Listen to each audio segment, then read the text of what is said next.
आज के वीडियो में हम Uttarakhand board class 10th Ranjan कला अर्थात पेंटिंग के पेपर को हल करने वाले हैं। यह पेपर 2025 का बोर्ड एग्जाम का पेपर है, जिसका कोड है 041 और जिसका संकेतांक आपको दिखाई दे रहा होगा। संकेतांक है 241HHN।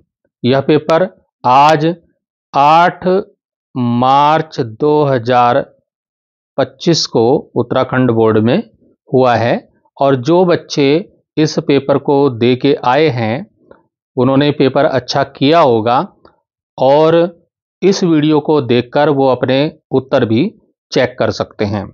तो आइए पेपर को देखते हैं। उत्तराखंड बोर्ड कक्षा 10 रंजन कला। इसका समय था 3 घंटे का और इसके जो पूर्णांक हैं ये 30 नंबर का है। पहले क्या होता था उत्तराखंड बोर्ड में, ये लिखित पेपर ड्राइंग में पेंटिंग में नहीं आता था, चित्र बनाने के लिए आते थे। अब पेंटिंग में रिटर्न आता है, लिखने के लिए आता है। तो इस पेपर के निर्देश पढ़ लेते हैं। इस प्रश्न पत्र में कुल 13 प्रश्न पूछे गए हैं और सभी प्रश्न अनिवार्य हैं। प्रश्नों हेतु निर्धारित अंक उनके सम्मुख अंकित हैं। प्रत्येक प्रश्न को ध्यानपूर्वक पढ़ना है और उसका समुचित उत्तर देना है। प्रश्न संख्या 1 बहुविकल्पीय प्रश्न है। इस प्रश्न के प्रत्येक खंड के उत्तर में 4 विकल्प दिए गए हैं। सही विकल्प अपनी उत्तर पुस्तिका में लिखना है। मतलब 4 उत्तर दिए गए हैं, उसमें से सही उत्तर छांट के अपनी कॉपी में आपको लिखना था। तो प्रश्न संख्या 2 से 4 तक निश्चित उत्तर ये प्रश्न है जिनका एक निश्चित उत्तर है और प्रश्न संख्या 5 से 10 तक लघु उत्तरीय प्रश्न है और प्रश्न संख्या 11 से 13 तक दीर्घ उत्तरीय थोड़ा बड़े प्रश्न है। तो इस प्रकार से ये कुछ निर्देश थे। तो पेपर के पहले पेज पर केवल निर्देश थे। दूसरे पेज पर जब हम पहुंचे तो यहां पर मिला हमको प्रश्न संख्या 1 का निम्नलिखित में से कौन सा कला का तत्व नहीं है। तो मैंने अपना पिछला वीडियो जो बनाया था जिसमें मैंने सैंपल पेपर बताया था, उसमें मैंने जो प्रश्न बताए गए थे उसमें कला के तत्व भी आपको बताए थे। तो कला के तत्व रेखा, आकार और बनावट ये सब कला के तत्व हैं, लेकिन यहाँ पे प्रश्न पूछा था तत्व नहीं है, ये पॉइंट है। तो नहीं है वो है लय। ये चौथा उत्तर, ये वाला उत्तर इसका सही था। अब आ जाते हैं प्रश्न संख्या ख पे। ड्राइंग पेंसिल में लिखा कौन सा अक्षर पेंसिल के कालेपन को दर्शाता है। ये भी मैंने अपने पिछले वीडियो में बता दिया था कौन सी पेंसिल जो है कालेपन को दर्शाती है।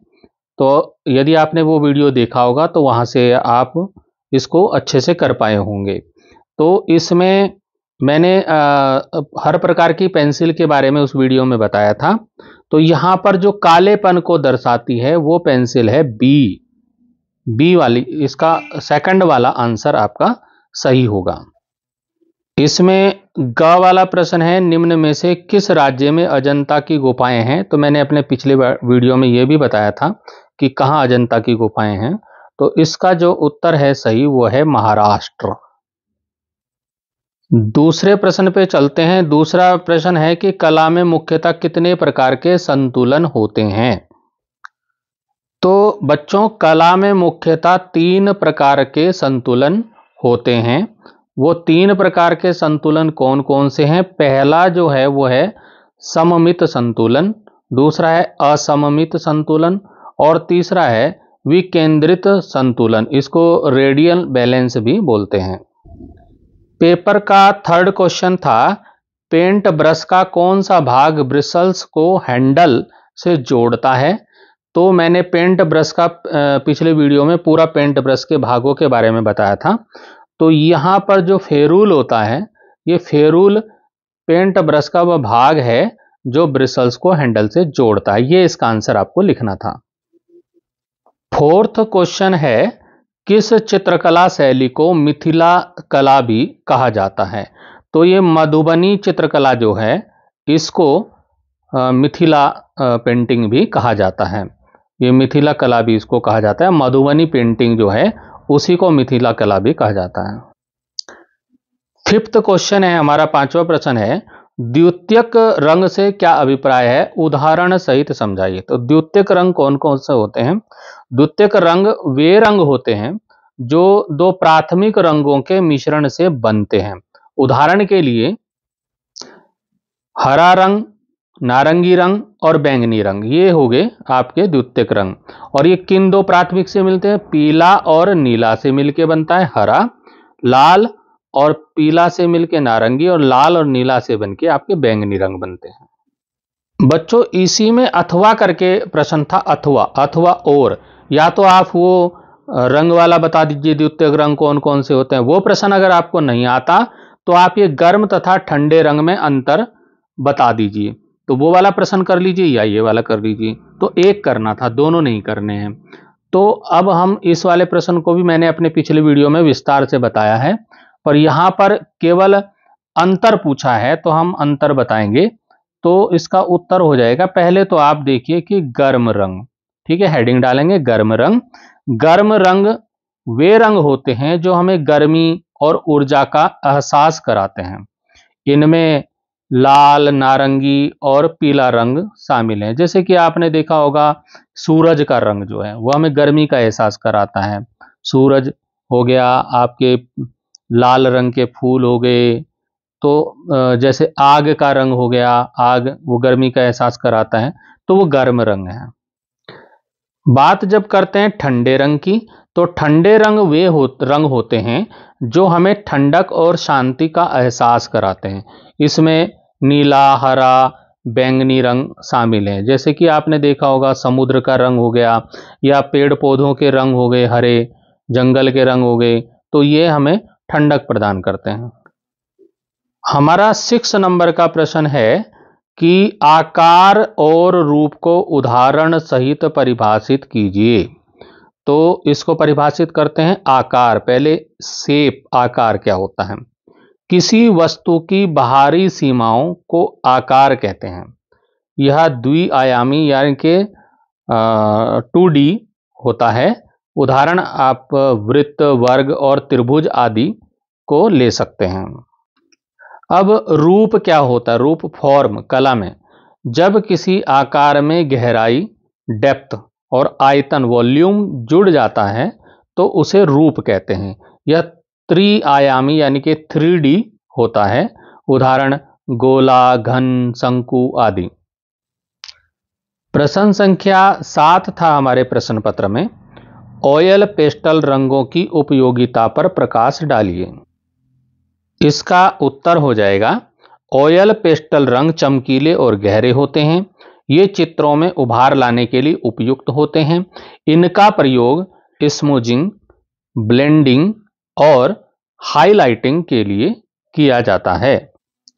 ये लंबे समय तक टिकाऊ होते हैं और कागज, कैनवास व कार्डबोर्ड पर आसानी से उपयोग किए जा सकते हैं।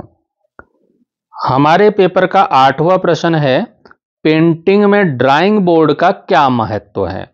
तो इसका उत्तर हो जाएगा, ड्राइंग बोर्ड पेंटिंग के लिए एक मजबूत सतह प्रदान करता है जिस पर कागज या कैनवास को स्थिर रखा जाता है। यह कलाकार को सहजता से रेखांकन और रंग भरने में सहायता करता है, जिससे चित्र अधिक सटीक और संतुलित बनता है। हमारे पेपर का प्रश्न संख्या 9 था, अशोक के सिंह स्तंभ की चौकी का आधार या बेस पर किन 4 जानवरों के चित्र बने हुए हैं? इसका उत्तर देखते हैं। अशोक के सिंह स्तंभ के आधार पर 4 जानवरों के चित्र बने हुए हैं। वे 4 जानवर हैं, हाथी, एलिफेंट, घोड़ा हॉर्स, बैल बुल और सिंह शेर, जिसको लॉयन बोलते हैं।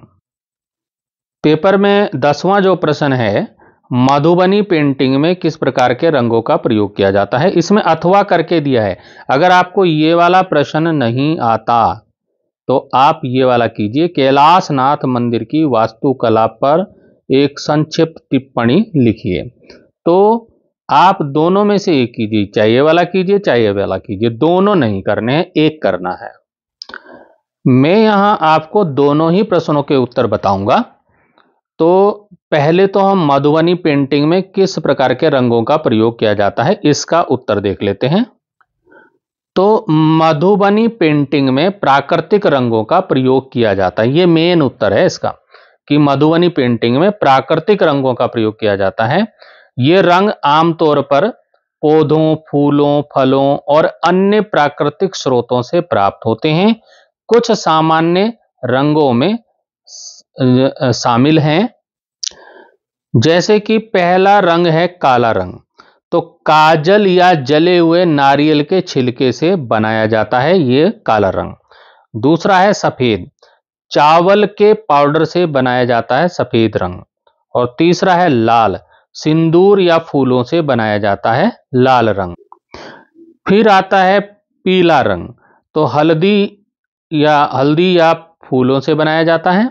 और नीला इंडिगो या अन्य प्राकृतिक स्रोतों से बनाया जाता है। तो सारे कलर जो हैं वो प्राकृतिक हैं। और हरा तो पत्तियों, अन्य प्राकृतिक स्रोतों से भी हरा रंग बनाया जाता है। ये छठा नंबर है। अब इसमें अथवा वाले प्रश्न को भी देख लेते हैं। अथवा वाला प्रश्न है, कैलाशनाथ मंदिर की वास्तुकला पर एक संक्षिप्त टिप्पणी लिखिए। यहां पर एक कंफ्यूजन भी उत्पन्न होता है कि ये कैलाशनाथ मंदिर और एक होता है कैलाश मंदिर। तो ये कैलाश मंदिर जो है, ये आपका कैलाश मंदिर आपका महाराष्ट्र में है, और जो कैलाशनाथ मंदिर जो है वो आपका तमिलनाडु में है।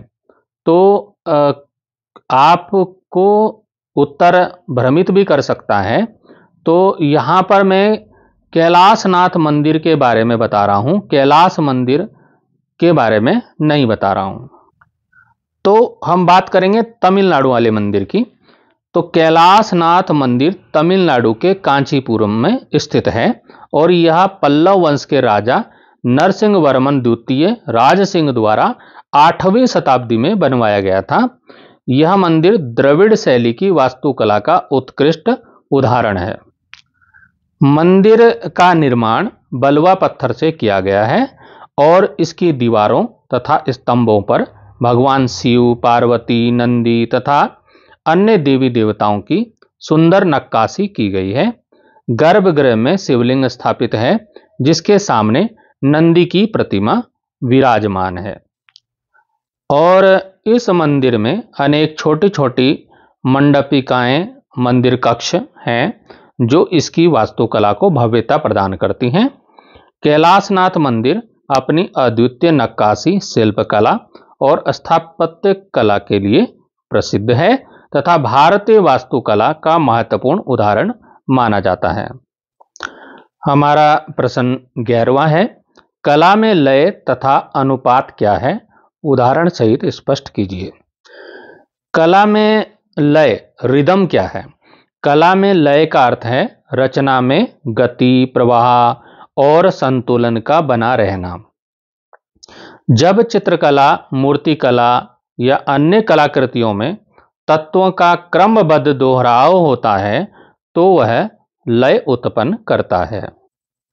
उदाहरण के लिए, यदि किसी चित्र में वृक्ष, पक्षी और मानव आकृतियों को एक निश्चित दूरी और क्रम में दर्शाया जाए, तो वह लय का उदाहरण माना जाएगा।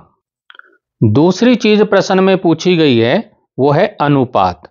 तो कला में अनुपात का अर्थ है किसी आकृति के विभिन्न अंगों के बीच उचित संतुलन का होना।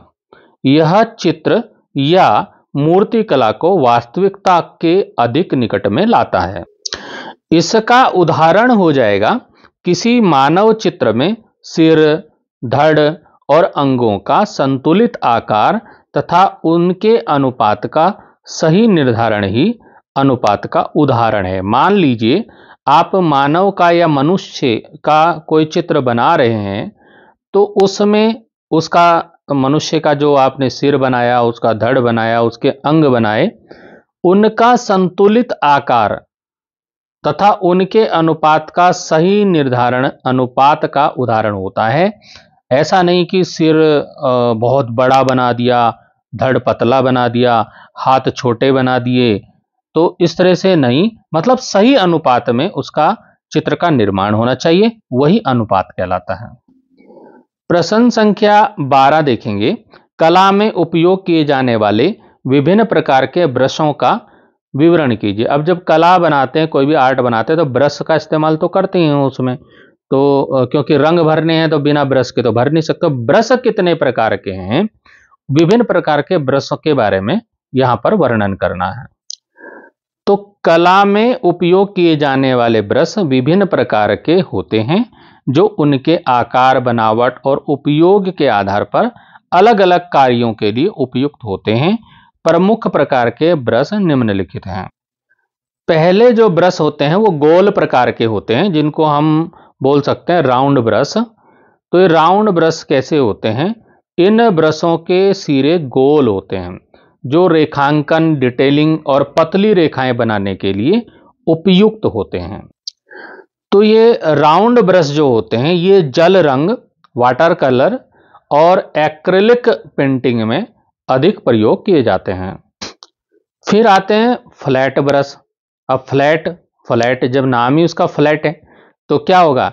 इन ब्रशों के बाल समतल फ्लैट होते हैं, जिससे बड़ी सतह को रंग भरने और किनारों पर सीधी रेखाएं खींचने में मदद मिलती है। ये ब्रश जो हैं एक्रिलिक, ऑयल पेंटिंग और बैकग्राउंड वर्क के लिए उपयुक्त माने जाते हैं। तीसरे प्रकार के ब्रश हैं फिल्बर्ट ब्रश। ये फिल्बर्ट ब्रश जो होते हैं, इसका सिरा गोलाकार और चौड़ा होता है, जिससे मुलायम किनारों और मिश्रण मतलब ब्लेंडिंग के लिए यह आदर्श माना जाता है। ये ब्रश पोर्ट्रेट पेंटिंग के लिए विशेष रूप से उपयोग किए जाते हैं। अब आता है फैन ब्रश। फैन मतलब पंखा, तो फैन ब्रश पंखे के आकार के होंगे। इसका आकार पंखे जैसा होता है, जो पेड़ों के पत्ते, बालों के रेखांकन और बनावट बनाने के लिए, टेक्सचर बनाने के लिए उपयोग किए जाते हैं। फिर आता है एंगल ब्रश। तो इसका सिरा तिरछा होता है, जिससे कोनों पर काम करना आसान होता है। यह फूलों की पेंटिंग और डिजाइनिंग के लिए उपयुक्त है। फिर छठे नंबर पे हम मान सकते हैं लाइनर वाला ब्रश। इसका सिरा बहुत बारीक और लंबा होता है, जिससे महीन मतलब बारीक रेखाएं, डिटेलिंग और स्केचिंग के लिए प्रयोग में किया जाता है। अब निष्कर्ष रूप में हम कह सकते हैं कि विभिन्न प्रकार के ब्रश अपने विशेष आकार और बनावट के कारण अलग अलग कलात्मक कार्यों में उपयोग किए जाते हैं। सही ब्रश का चयन चित्रकला में सुंदरता और सूक्ष्मता बढ़ाने में सहायक होता है। अब इसमें भी अथवा करके दूसरा प्रश्न दिया है। अगर आपको वो प्रश्न नहीं आ रहा है, तो इस वाले का उत्तर लिख लीजिए। कला में प्रयोग किए जाने वाले किन्हीं 4 प्रकार के कागजों का वर्णन कीजिए। अभी पहले वाले में क्या था? ब्रश बताने थे कि ब्रश कितने प्रकार के ब्रश होते हैं। यहां पर कागज कितने प्रकार के कागज, कला में 4 प्रकार के कागज पूछ रहे हैं। 4 प्रकार के कागज आप बताइए। तो देखते हैं उत्तर। कला में 4 प्रकार के कागज कैसे होते हैं भाई? तो कला में विभिन्न प्रकार के कागजों का उपयोग उनकी बनावट, मोटाई और सतह के अनुसार किया जाता है। प्रत्येक कागज का विशेष उद्देश्य होता है। निम्नलिखित 4 प्रकार के कागज कला में प्रमुख रूप से उपयोग किए जाते हैं। तो पहला है कार्टिज पेपर। ये कार्टिज पेपर प्रयोग किया जाता है। यह मध्यम मोटाई वाला मजबूत कागज होता है, जिसकी सतह थोड़ी सी खुरदरी होती है, और यह कागज ड्राइंग, स्केचिंग, पेंसिल व चारकोल आर्ट के लिए उपयुक्त है।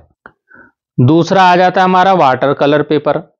तो यह विशेष रूप से जल रंगों मतलब वाटर कलर के लिए डिजाइन किया गया मोटा और बनावट युक्त कागज होता है। इसकी सतह पर रंग अच्छी तरह बैठता है और यह अधिक नमी को सहन कर सकता है। तीसरा प्रकार आप लिख सकते हैं क्राफ्ट पेपर। तो यह भूरा, मजबूत और मोटा कागज होता है, जो विशेष रूप से पेस्टल, चारकोल और डेकोरेटिव आर्ट के लिए उपयुक्त माना जाता है। इसकी प्राकृतिक बनावट इसे कलात्मक और डिजाइन में खास बनाती है। चौथा प्रकार वेलम पेपर आप लिख सकते हैं। यह अर्ध पारदर्शी कागज होता है, सेमी ट्रांसपेरेंट होता है, जिसका उपयोग ट्रेसिंग, आर्किटेक्चरल ड्राइंग और डिजाइन कार्यों में किया जाता है। इस कागज की चिकनी सतह डिटेलिंग के लिए उपयुक्त मानी जाती है। तो निष्कर्ष रूप में हम ये कह सकते हैं कि कला उपयुक्त कागज का चयन चित्रकला की शैली और माध्यम के अनुसार किया जाता है, जिससे कलात्मक कार्यों में बेहतर गुणवत्ता प्राप्त होती है। हम अपने 13वें प्रश्न की ओर चल रहे हैं। वारली कला का संबंध किस राज्य से है? वारली कला की मुख्य विशेषताओं का उल्लेख कीजिए। अब इसमें भी अगर आपको ये वाला प्रश्न नहीं आ रहा है तो अथवा करके इसमें दूसरा दिया है, बोधिसत्व पदमपाणि भित्ति चित्र का वर्णन कीजिए। ये मैंने अपने पिछले वीडियो में ये दोनों ही वर्णन कर रखे हैं, तो बच्चों ने जो किया होगा उसको आप देख लीजिए। मैं दोनों के उत्तर यहां पर आपको बताने जा रहा हूं। तो पहले हम वारली कला का संबंध किस राज्य से है और वारली कला की मुख्य विशेषताएं क्या हैं, इनके बारे में जानते हैं। तो वारली कला महाराष्ट्र राज्य की एक प्रसिद्ध आदिवासी कला शैली है। ध्यान दीजिए, वारली कला महाराष्ट्र राज्य की एक प्रसिद्ध आदिवासी कला शैली है। इसका नाम वारली जनजाति के नाम पर रखा गया। वहां पर एक वारली जनजाति रहती है, वारली जनजाति के लोग रहते हैं।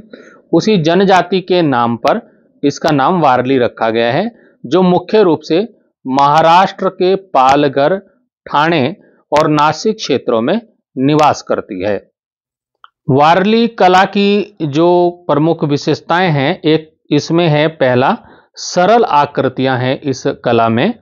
तो इस कला में ज्यामितीय आकृतियां जैसे त्रिभुज, वृत्त और चौकोर का प्रयोग किया जाता है। दूसरा जो है, ये आकृतियां प्रकृति के विभिन्न तत्वों जैसे सूर्य, चंद्रमा, पहाड़, नदी आदि को दर्शाने के लिए उपयोग होती हैं। दूसरी इसकी विशेषता है कि इसमें प्राकृतिक रंगों का प्रयोग किया जाता है।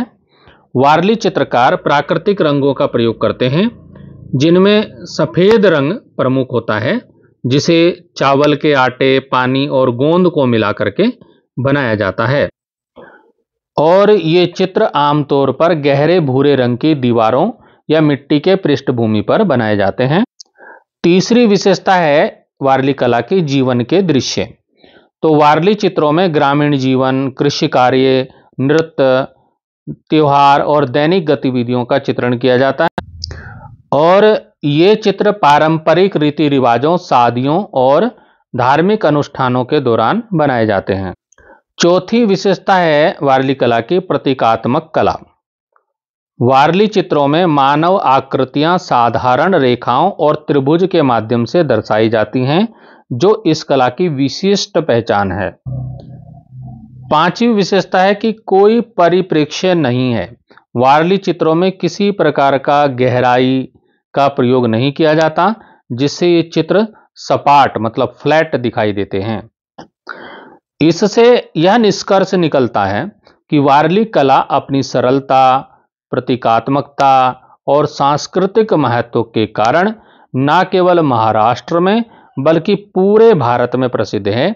यह कला आदिवासी संस्कृति का एक महत्वपूर्ण प्रतीक है। अब अथवा वाले प्रश्न को भी देख लेते हैं। बोधिसत्व पदमपाणि भित्ति चित्र का वर्णन कीजिए। तो बोधिसत्व पदमपाणि अजंता की गुफा संख्या 1 में स्थित एक प्रसिद्ध भित्ति चित्र है।